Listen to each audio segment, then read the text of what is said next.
Come on, get up, Houdini. Get up, everyone. Standing ovations are back at Fifth Third Arena. Bearcats. Are we starting to hear a little bit of March music? Let's roll. Yo, there's something beautiful about Bearcats basketball. High flying. Kenyon with a jam. Shot denying. Miles rejected. There's just an energy that comes with the Cats. A rich history built on toughness. And Mick Cronin looks like he wants a technical. A bring-your-own-lunch pail mentality. For a long time, UC was the hunted. And I felt that we couldn't lose. I think it's time the Bearcats do a little hunting of their own. Once y'all done with them, send them to me, man. You know what I mean? We can put them on the court. Keep that Bearcat thing going. I am fired up. Takes it all the way. Oh! It's going to be Little.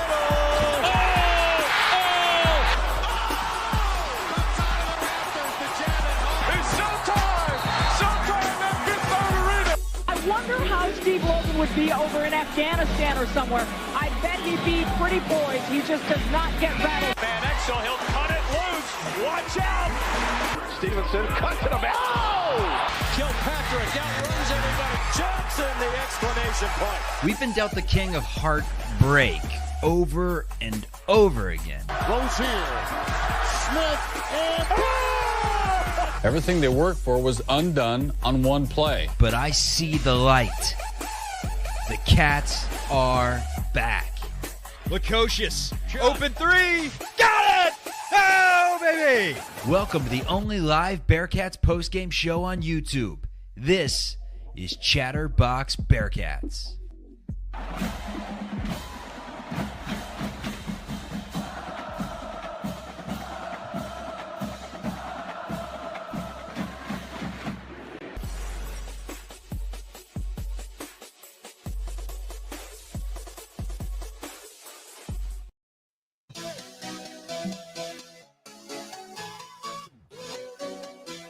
I'll take it neat. Bartender, I'll take it neat. Let's go. Yeehaw! Cincinnati 84, BYU 66. Bearcats have won back-to-back, and all of a sudden, don't sue me, Houdini.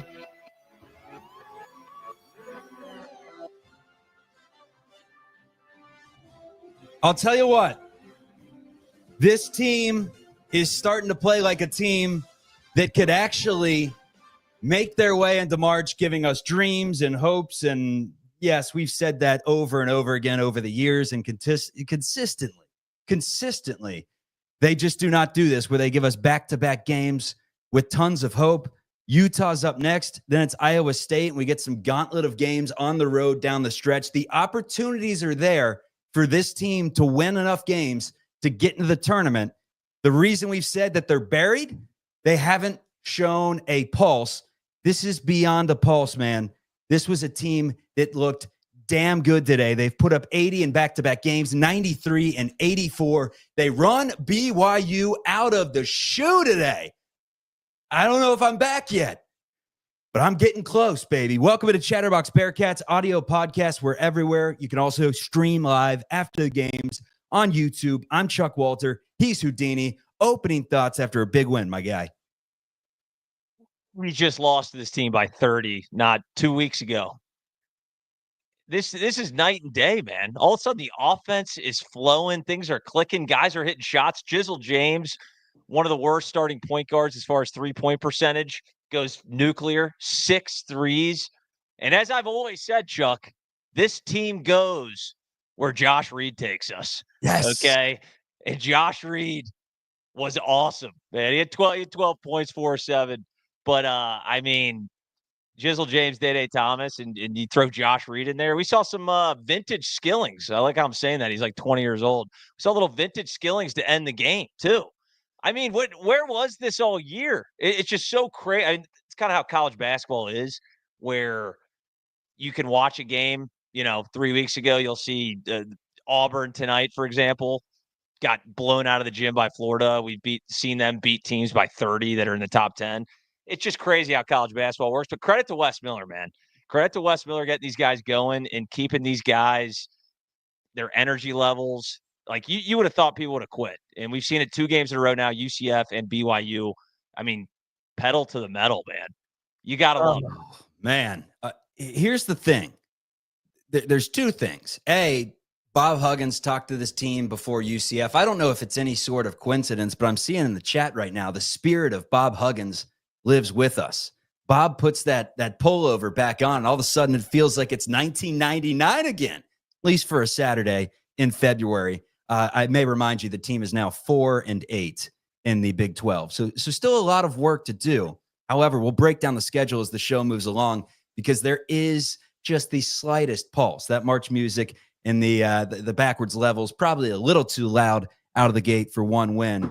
But man, I will tell you this. We should get Houdini on the staff, because weeks ago he said, put a ping pong table in the locker room. And Wes didn't go that far. But he did say one thing. Actually, you know who it probably was? It was probably Halvin Zealot, who's working on his English. He raised his hand when Wes said, do we have any answers? And he said, we could play dodgeball. And no, we could play dodgeball. And it worked. They played dodgeball in a practice, and since then they're scoring 90. It's amazing. It really is. I mean, this isn't the NBA. We didn't hit the trade deadline heavy and bring in some new guys. These are the same guys that we saw put up 50 points a game, multiple games in the Big 12. And then they're going for 90. And this was one of those games where, you know, if you watch the first half, especially how we ended the first half, I was like, we're trying to go toe-to-toe with BYU shooting the three ball like this. And nope, we came right out in the second half and continued to light it up.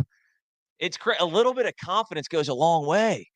It's just crazy to me that this is the same team that we watched all year. I wish we would have. I mean, God forbid, if we just beat Utah, I'd feel a whole lot better. But we didn't. And now we got a huge uphill battle. But it's fun again to watch UC basketball, man. It really is. This was awesome. 2 games in a row. We haven't seen that all year. And the computers like us. We know this. The BPI loves us. When it comes to Selection Sunday, they're going to give us the benefit of the doubt. Look, it's BYU. We got a long way to go. They're on the bubble as well. But when you look at the schedule with some of the teams we have remaining, Oklahoma State, Kansas State beat Kansas today, so they're no slouch. But TCU, there are some winnable games. There are some games there that you could get to 8, 9 is going to require a win that you're probably not supposed to. But hey, we like it. We love the way Jizzle James played today. Let's start with him, and let's take us back to October and play this clip where one of the hosts on the show said something that in this moment sounds better than it did 24 hours ago. I still feel like an idiot clipping it, but enjoy, everyone. I think Jizzle James is an all-conference level talent. I thought his ceiling at one point last year was Davion Mitchell. I think his ceiling's Ja Morant. Whoa. Clip it. Clip it. That. I think he's a superstar. Maybe a little bit of a stretch after one game, but you see what I was seeing in the offseason. 9 of 14 from the floor, 6 of 8 from 3, 3 assists in the game, did turn it over 3 times. That assist to turnover ratio, not very Ja Morant-like. But, man, he has some skills there to where it's like when this guy is hot, if he's knocking down shots like this, you just feed him the basketball. I mean, they were throwing doubles at him. After every single ball screen, they were hedging deep to where he had to work for those 24 points. And that was the best game he's played in the Bearcats uniform. I know after Kansas last year, that was a good one, but correct me if I'm wrong, best game we've seen from Jizzle James. I don't know if it's the best game. I mean, it's the best shooting night we've ever seen. He went 6 of 8 from 3. And that'll really help, expand your offensive game when guys got to run out to you and they can't give you an inch at the 3-point line. Makes dribbling into the lane a little bit easier, getting by your guy a little easier. But he's actually, I mean, really the last 4 games outside of he put up a goose egg. What was the game? Like 3 games ago. I can't remember what it was. He put up a goose egg, though. But besides that, I think he's got like 15, 18, 24. He's really picking it up. And if you can get production from Jizzle James like this, I mean, the sky's the limit with this team. I know it's BYU. We're talking about a team that beat us by 30 not 2 weeks ago. And it's a quad 2 win. And Wes loves beating quad 2 teams, but they also did it on their home floor. This is one of the few times this year that people can leave Fifth Third Arena and head over to Woody's, get a liquor pitcher, and celebrate. And they're not just drinking their sorrows down. They're actually celebrating a big W. And credit to the fans. Again, man, regardless of what this team does, they sold out West Virginia. They sold out BYU. This is a great program, and the fans are great too. So credit to the fans for sticking with this squad, because a lot of people were quitting on them, at least social media wise. So credit to us, Chuck, me and you specifically. Keeping them We never together. doubted. We didn't say anything disparaging about this team. Never. No. Lily, scrub the tapes. Link is in the chat if you want to pop up on the show. Speaking of the fans, if you want to speak your mind after a big win today, you click on that link. You'll be backstage. We'll pop you in there, and you can give your thoughts. We'll get into Josh Reed in just a minute, but I want to start with something that caught my eye in the game today. There were 7 guys that really put on. I mean, how many kill shots did we have in the game today? Because there was a 17-0 run. And then there was another one when BYU cut it down to 8. We responded. And each time we went on those big runs, there were 7 Bearcats in the mix. It was Seamoss, it was Mitchell, it was Dan, it was Jizzle, it was DayDay, it was Dylan, it was Reed. Anything stick out to you about those 7? Anything stick out about the 7 guys in our rotation? You know what stuck out to me was there was no fact that in any of those 7. Oh, that's what I right. was getting at. I see you're trying to push your agenda, the anti-Z's agenda. And really, I think the agenda is not even anti-Z's. It's anti-having, let's play small. We put Josh Reed at the 4, and Josh Reed is what he is. I mean, he's not going to, shoot the lights out. This is probably, I'd put this up there with the best Josh Reed game I've ever seen him play. Spin moves in a two-handed slam. Yeah, he actually took one to the rack. You're right. A Dirk Nowitzki fadeaway off 1 foot. People were asking, every game, they're like, what does this team do in practice? When you come out of a 50-point win or 50-point game against Kansas, everyone's like, what the hell does Wes do in practice? They clearly, I mean, I guess maybe it's just dodgeball, but clearly they've done something against zones, because we've seen it 2 games in a row now. We looked like we didn't know how to dribble against a zone defense earlier in the season. And obviously making threes really helps that. We only shot 20 of them. It's not like that's all we did. They're finding soft spots in the zone. They're figuring out how to beat zones. Is it too little, too late? I don't know. We'll see. But we have opportunities in front of us. You rattle off Utah, which is obviously a must-win. Then I'm starting to be like, get me back on this train, man. Get me back on it. Scrub the tapes. I'm sorry, Wes type behavior if that happens. Don't you love Twitter and the tinfoil hats out there that go from every single player on the Bearcats team has quit. They're waiting for their NIL. They don't want to get hurt. The scouts have seen enough. They're saying, the handlers are saying, take them off the floor. We don't want to see it. And now we're seeing that Bob Huggins is helping out Miller after he goes in the locker room. And that's the propaganda that's being pushed right now. You love it. You got to love a nice fan base. I remember we were doing this show a couple weeks ago, and we were just screaming after the loss to BYU, the 28-point loss. It's all on the coach. He can't develop any of these players. And a BYU fan jumped in. He's like, oh, you guys are great fans. Like, God, there's no such things as rivals with fans like this. And my point was, we yell because we care, and we care because we have something to care about. Houdini and myself are both Ohio U alums.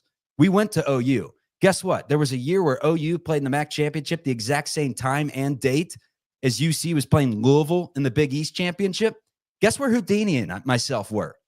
We were locked away in the little side room, the pool room, with a TV from 1965, watching Static with just a little bit of Yancey Gates dunking over Shane Bohannon, because this means something at Cincinnati. 12,000 people, 12,012 to be precise, show up to a basketball game with a 3-8 team in the mix. And that is why we yell when we do not get good things. And by good things, I just mean playing hard, Hudson. I just mean playing hard. That's what we want. We could have lost today down the stretch. We would have been angry, but we would have said, God, we had some fight in this game. 100%. And if you start out conference play 2-8 and you were a preseason top 25 basketball team and the fans are just like, okay with it, that's a problem right there. Nobody's going to be, Wes would be the first guy to say that. Like, as he said, every press conference, I'm pissed off about it. Yeah, we're all pissed off. You don't have a real fan base if people aren't saying what the hell is going on when we're 2-8 and we're getting blown out of the gym. It's not competitive. So no, I don't regret any, talking shit about this team based on the way they played. I mean, it's impossible not to. It's some of the worst basketball you'll ever see. And credit to them for sticking with it and sticking with Wes. And I guess Wes's message is kind of getting through to the kids right now. Again, it's just 2 games, but you feel good. We're watching competitive basketball again, man. It's been a while. It was fun. It was fun. Always fun on the show is our buddy Spencer from Philly. Where are we heading to, Spencer? Yeah, right now we're in the car. We're outside of Donaldsville, Louisiana. So we are right near New Orleans. Little Super Bowl action? Little Super Bowl action, guys. Okay. So Spencer from Philly, the Eagles fan, is down in New Orleans, and he's watching the Bearcats take down BYU. Thoughts on the game, man? Yeah, because they had to give me something to phone into the show, guys, because usually, I have my studio, I have my microphone, I'm comfortable in the home studio, but it inspired me. I mean, I'm right outside of a Walmart here, and I was watching the Bearcats on my phone on ESPN, and Jizzle James, I mean, it was scintillating. I mean, this story is unbelievable. Spencer feels like he could fly, man. This team was dead. This team was absolutely dead against West Virginia. This team was so dead. And Spencer, we played bagpipes on this show, and they're going to clip that if they make the NCAA tournament. Houdini and I are going to look like asshats. I mean, this turnaround. I mean, first they go to UCF, and you say, it's UCF. They have horrible defense, but the team they're running. They're running on makes. They're running on misses. And they're playing decisive basketball, and they're taking these risks. And guys, I mean, I want to hear your thoughts on this. In the second half, after a 20-2 run, the offense kind of got stagnant again, and BYU kind of made that push. But I think it was like DayDay Thomas might have hit a 3, or weren't you guys kind of getting a little worried how the offense, how they looked like they were resorting back to the old Bearcats a tiny bit in the second half? Good stuff, Spencer. Appreciate it. It's never clean, right? If it was clean, if we saw 40 minutes of our best basketball today, we'd be legit, like zipping the ball around, across the perimeter, knocking down threes like we did today. Josh Reed making moves, finding Betsy in the corner for a wide open 3. If CJ knocking down a 3, like if this was what this was the entire season, we'd be top 15. The issue is we have a large enough sample size, and even in our 2 wins, even for spurts against UCF and definitely for spurts today, there are just offensive possessions that slow down, and a lot of it is when the big is on the floor. I am telling you, this is no conspiracy. There's no tinfoil hat on. Go through the game cast and look at who the players were on the floor when the Bearcats made all their runs today, and look at who the players were on the floor when it got stagnant offensively. And defensively, I don't think the bigs from UC gave you enough. Like, there were a couple isolation post moves with BYU's big down low, who's only like 6'7", 6'8", and, took it to Aziz and knocked down a bucket. So I want to be 100% positive, but I also want to be real. And the real factor was that when Cincinnati played smaller today, they played better. Yeah, we've been saying that all season, man. Like, it's not There's rocket some games science. that make you think differently. Like, you get a Xavier here and there where it's like, all right, Aziz is definitely one of these guys. You hear from Lily on all these shows that says Aziz is like our secret sauce, and we'd love to have him back for another season, that sort of thing. So I guess it's just how you view the game. But you and I, short kings, we love perimeter basketball. It just opens the offense up so much more. And I'm not really hating on Aziz by any means right now. It's really just depending on what team you're playing, the matchups, what makes sense. And when you have 2 guys on the floor at the same time that can't shoot the ball past 5 feet from the rim, that causes the lane to get pretty clogged up. Guys like DayDay Thomas and Jizzle James, Seamus Lukosius, it's a struggle when they're getting doubled in the paint, and there's no help outside of that. You give the ball to Aziz, even on the post. If he had any interior moves, it'd be a different story. He does not have that. So he's basically a waste of space on the offensive side of the ball. Certain games and certain matchups, when they got like a true, 7-footer out there, he's going to be a great defensive matchup. So, like, I still like Aziz in situations, but it's clear that you need to open up the floor a little bit space things out, get more open looks. Again, the offense is going to look great if Jizzle James makes 6 out of 8 threes, right? He's been one of the worst three-point shooters in Big 12 with the volume that he shot. If he can even get a semblance of what we saw tonight from 3, that opens up everything, man. Because we had good games from Aziz finished with 9 and 6. You're looking at Dylan Mitchell only had 6 points, but he did a lot of the little things, I thought, and CMOS still can't really find it. So we still won a game with CMOS with 5 points. Team as a whole. 84. Yeah, team as a whole shot at 58% from the floor, 34 of 58, 10 of 20, good for 50% from deep. Knocked down some of their free throws, 66%. That was the only below average shooting statistic today. Aside from that, it was blistering from the floor. Also dominated the rebound advantage, 32-17, 17 assists on 34 made baskets for Cincinnati. And that's a lot considering Jizzle had 9 field goals. And, Jizzle's usually scoring off isolation basketball. So aside from that, almost all their buckets that went in were off assists. I thought Dan Skillings played awesome today. I know the stat sheet just says 4 or 5 off the bench for 8 points and 5 rebounds. I thought Dan Skillings was awesome, specifically the 4 rebounds that he had. One of them was one of those plays. It's like, all right, maybe Dan can play at the next level if he has the Velcro hands again that he seemed to lose for whatever since that knee injury. Overall, player-wise, DayDay had 15 to join Jizzle James' 24 in double figures. Josh Reed had 12. Let's start there with Josh Reed. There was a dunk in the second half that capped off a 17-0 run, a two-handed flush out in transition. Fifth third was going wild. Standing ovation from there. The bench was loving it. It was just good vibes all around.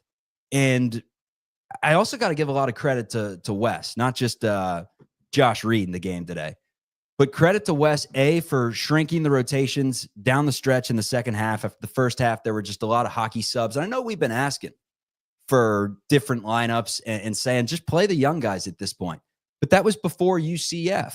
A lot has changed in the last 40 minutes of game time because the Dan Skillings of the world, the Dylan Mitchells of the world, even, maybe not CMOS as much, but Jizzle, DayDay, these guys have woken up and you feel like you now have 7, 8 guys that you can really rely on. And credit to Wes Miller because it seems like he dials up some nice plays off timeouts and off turnovers and just set plays in general with the lob.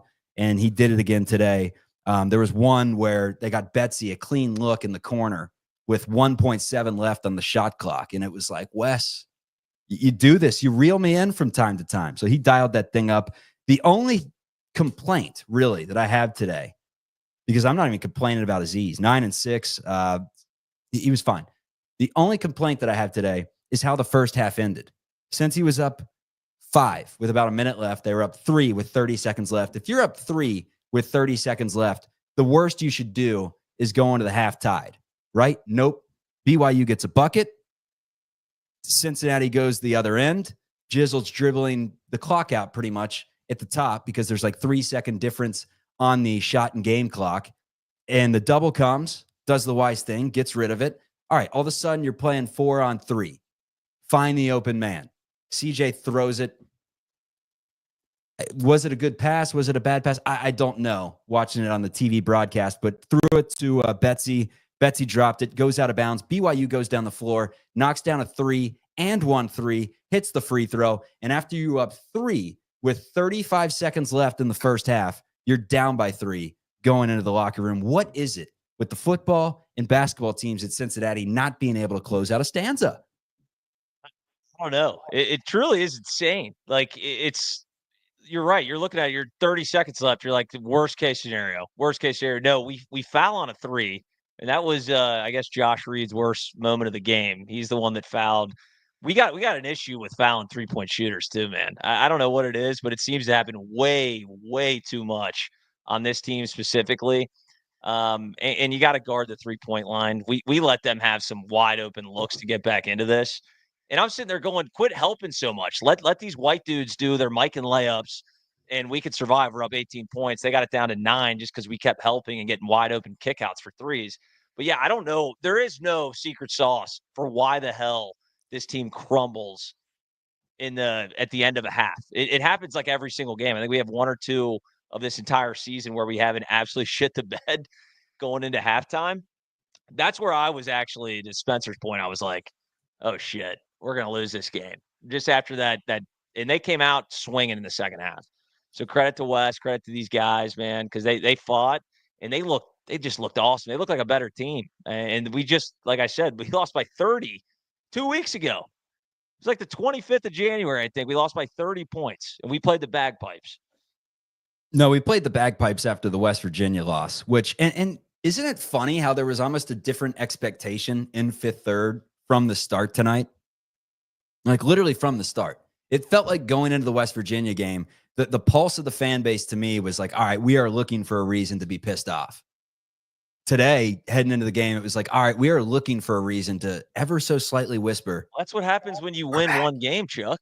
You win one game. Like we looked good against UCF, and that's all this fan base needs. That's all we need to get a semblance of hope. Like we looked horrendous until we played UCF. Then all of a sudden we're like, hey, maybe that's all the kids needed too, because the confidence changed. Guys are shooting shots, and we haven't really talked about DayDay Thomas because I know Jizzle James kind of stole a show tonight, but DayDay Thomas looks like a legitimate, like, go-to guy. And if you would have told me that in the offseason, like I was like, we always liked DayDay. He's one of the most athletic guys on the team, one of the quickest in the country. But he's starting to look like a real deal. Like you can give him the ball to create. He's knocking down a pretty mid-range jump shot. He's hitting threes now. DayDay Thomas, man. Credit to Nick Niehaus claiming he might be the best player like 2 weeks ago, because he does look like our most consistent guy game in and game out. I would not have thought that coming into the season. Well, he was doing it from time to time last year. There were a couple games where he scored high 20s, maybe even low 30s. There were like back-to-back games where between him and CMOS, someone or both hit high 20s, low 30s in a couple straight games to end the season. So he's got it in him. And that mid-range, when he's knocking that down and knocking down his threes, watch out, because they're going to give it to him all day. Because everyone knows that DayDay is the quickest guy on the floor. He's going to beat you off the dribble. He's like a cane broom.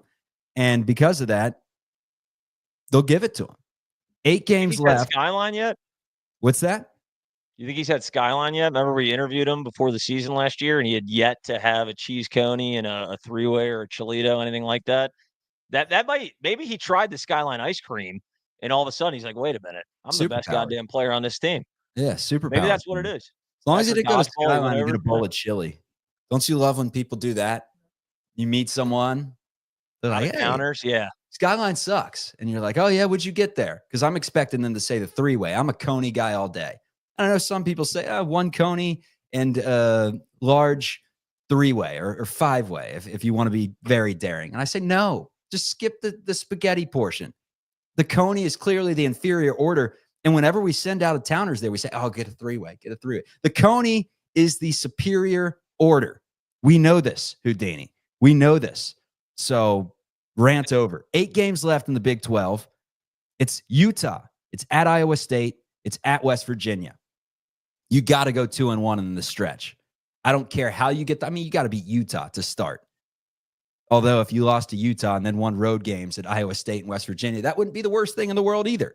But you got to go 2-1 somehow during this stretch. And based off the way that West Virginia came into town and waxed the floor, at least looking at what we saw a couple of weeks ago, you feel like you don't really have a shot. But the way they're playing right now, we'll see how they match up against them at number 8, Iowa State.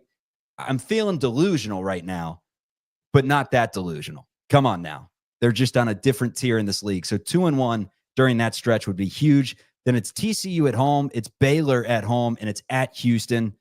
You kind of got to go 2-1 during that stretch too. Take care of home floor, beat TCU, beat Baylor. You can lose at Houston, or if you lose to Baylor at home, you got to do the impossible and go on the road and beat Houston. Then Kansas State, Oklahoma State down the stretch.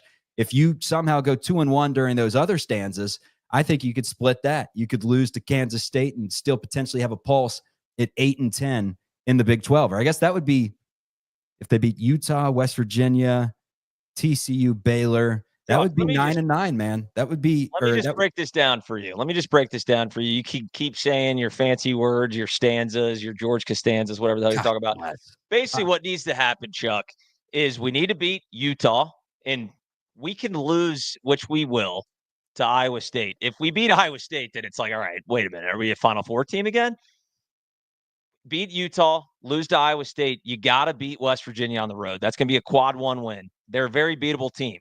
That you can't even look at what we did last game because shit, we just lost to BYU by 30. Like, this is a different offense. If we can keep this trajectory going, we're going to be in a whole different playing field. So you beat West Virginia, you beat TCU, which is a must win, and if you beat Baylor at home, then you can lose that Houston game, beat Kansas State, and at Oklahoma State. None of these are going to be easy wins.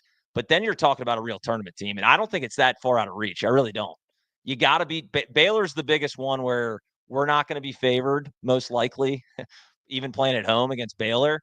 You got to win that game, and you can lose to Houston and Iowa State. And I think actually be in Bunker Boy's bubble.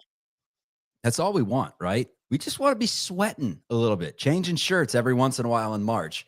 A little bit of perspiration because we don't know whether we're going to be in, we're going to be out. As of right now, we played bagpipes. We put the team under. Still a long way to go before they rise to the occasion and resurrect. Confidence matters, to go off your point there. Confidence matters. You see some shots going in. You realize, oh, yeah, my teammates can play basketball. Maybe I should trust these guys. Oh, maybe my coach can put us in positions to succeed. Everything changes. What was our biggest gripe with this team during their losing streaks?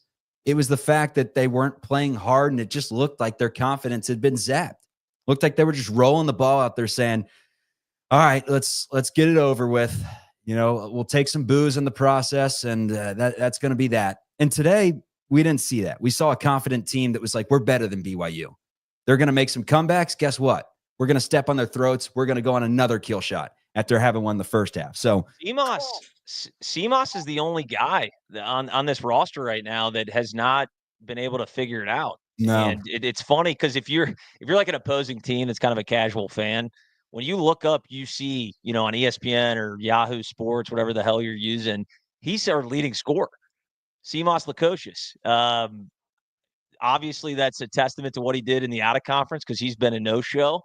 He's the one guy that I think for this team to get over the hump and beat teams like a Baylor or maybe steal one against Houston or Iowa State, if we're getting crazy, he's got to show up because he's the only guy. I mean, even Dan Skillings tonight, he's been horrific the last 4 games.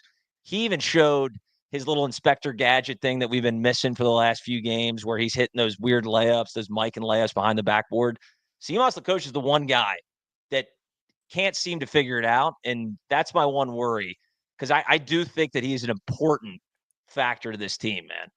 And he's just been lost out there. He's got an interesting kind of stat book when you go up and down since he started Big 12 play, because he had the 4 against Kansas State. So our first impression of him in Big 12 play is, all right, he's struggling. Then he goes 9 against Arizona, which is not enough. Then he goes 5 against Baylor and 2 against Kansas. So during that 4-game stretch, it's like, oh, CMOS is playing terrible. The team is playing terrible. Then he kind of picks it up. 16 against Colorado, 10 against Arizona State. You win both of those games. Was 1 of 7 from the floor against Texas Tech, so did not play well in that one. Obviously, that's another home game. That's one we remember a little bit more vividly than on the road at Colorado, because that one, you win. You win. You're not pointing fingers necessarily. You're more clapping it up. And then the 14 against BYU that he had, I mean, if he scored some of those points in the second half, you may not even been watching. So that one you disregard a little bit. He had 10 against Utah and then 8 against West Virginia and 7 against UCF. So he's had some decent games sprinkled in there, but not the CMOS Lukosius we were used to down the stretch of last year where it was like 22, 33, 21. He hasn't been doing that at all this year since the non-conference where he had, 10 straight double-digit scoring performances to open up the season. So, I mean, Chuck, no, you're saying, listen, the points per game don't necessarily tell the whole story, but we're talking just rattling through Big 12 play. 2 of 6 Kansas State, 2 of 6 Arizona, 2 of 7 Baylor, 1 of 10 Kansas, 6 of 12 Colorado, 4 of 9 Arizona State. Both teams are kind of bottom dwellers. 1 of 7 Texas Tech, 5 of 11 BYU. That was a throwaway game. But then he goes 3 of 9 at Utah, 1 of 7 West Virginia, 2 of 7 UCF, and 2 of 10 BYU. Like, we got to get more out of Seamus Lukosius if we want to, because we got to rattle off some ridiculous wins to get back into tournament contention. And I need my guy Seamus, because I really thought at the beginning of the year, I was like, he's kind of going to be our most consistent guy. He's maybe not the most athletic as we see, but you at least think that he's going to hit his open threes and his little step back fadeaway threes, but we just haven't seen it, man. Like he's had a rough stretch, man. Looking ahead to the future, it kind of takes me a little bit back to the past. And when you look at every Cincinnati Bearcats team that has been successful, and by successful, I mean just NCAA tournament bound, a team that gave you real hope throughout the year, there's always been that big, that dog, that Eric Hicks, that Jason Maxiel, before that, Kenyon Martin. After those 3, it was immediately on to, I mean, the John Williamson teams weren't successful, so we won't count that. But then it's Yancey Gates, immediately into Justin Jackson, immediately into Gary Clark and Octavius Ellis, immediately into Trey Scott. Like, there was always someone down low that could not only put the ball in the basket and give you a serious down low threat offensively, but also defensively and rebounding. They just kind of gave you the full package. And that is what we need to see in the portal in the offseason, looking ahead to the future. But we're still talking about the present. Dylan Mitchell shows his ability to get the old noggin above the rim, to rip down some rebounds. He's not that type of player, but that's who Wes needs to find in the offseason to go along with Tillery and Tobias to really complete this thing, because he's looked for it. Aziz wasn't necessarily that guy. He's good, but he's just not that guy. We don't have it. We're going to need that in the future. But present day, I feel like we may be back, man. I mean, well, just to put it into context, Chuck, I know we're sucked right back in. So stupid. This is what Wes does. This is what Wes is so good at, man. Because we actually had, well, first off, let me just, Steve Ross in the chat, he actually put this into a clean little bow for us, is that Seamus is shooting 32% from the floor in conference play, 28% from 3. So the stats are a little misleading. Like he really has been just dreadful in conference play. If anything, if you can learn anything from this season, is don't quit on certain players, because Jizzle James looked like he shouldn't even be on the court last month, and now he's putting up 25 in a huge spot against BYU. But to your point, I don't think that one of our biggest struggles is we have no interior offense, and that's not going to show up. Maybe next year Wes is going to have to hit the portal. Maybe McKinley is the guy. Ooh. You can't really take anything that Wes says in the pressers as gospel, because he's going to hype up every player. Like, he claimed like Aziz was going to be. Remember one of his post games? He's like, we're looking to actually get Aziz more looks offensively. This was like 12 games into the season. I was like, what? What? He's like, yeah, you're going to be shocked what Aziz is going to be doing offensively here soon. What are you talking about? Like, so we need to figure some interior scoring out. It's not going to be this season with this roster. I think your best bet is to go small, like we talked about. Put Dylan Mitchell at the 5, even put Aziz at the 5, have Dylan Mitchell out, kind of stagger those minutes, and let Josh Reed do baby Zion stuff. That's what people are calling Josh Reed now. Baby Zion. You believe that? That's what they've been calling him? I haven't heard that one yet. Is that what they're calling him on the streets? Baby Zion. No, my dad never watched the UC game and was like, who is this? Who is this Josh Reed guy? This guy reminds me of Zion Williamson a little bit. Oh, he said that about Reed. I thought he was saying that about Mitchell. No, it's Josh Reed, dude. It's Josh Reed. I said, Dad, put the bourbon down. Get some rest. Put the bourbon down, Tim. Go back to the farm. That's A and B. And then C. I mean, I guess you did see that two-handed dunk. Don't overreact, Tim. That's the big takeaway from the show today is from now on, and the issue is both of us are such diehards to where we're suckers. We get so high, we get so low. That's what fanatics do. From now on, we can't do this show without Lily. It's clear because he keeps us in check, right? He gives us a sense of levelness that we just do not have. And I told you, I said for New Year's, my resolution was going to be don't ride the delirium. Just start being even keel like a Lillian. I can't do it. I'm so back. It's all it takes, man. UCF and BYU. We may neither in March. That's all it takes. I'm back. Extend Wes. Chuck, I don't know. Check. Do we have an unpaid intern doing the stats? Clearly not. Steve Ross is the one hitting us with all these stats. But have we ever won 3 games in a row? No, we definitely haven't in the Big 12. So no. Utah would be a milestone. In Utah, listen, we saw Gabe Matson, Mason Matson, all those jackasses. Good kids. Don't get me wrong. They could beat us, absolutely. But if we take this momentum that we've been seeing offensively, there's no way that Utah, talent for talent, is going to match up with us. We win that game, I mean, I'm all the way roped back in, dude. I'm all the way roped back in. It's that simple. Who'd you just call a jackass from Utah? Because outside of those two, I'm not many names are coming to mind from their roster. Just all of them, right? All those guys in Salt Lake City. Good kids. They're like the JV. They're the JV BYU, dude. That's what they are. And it's okay.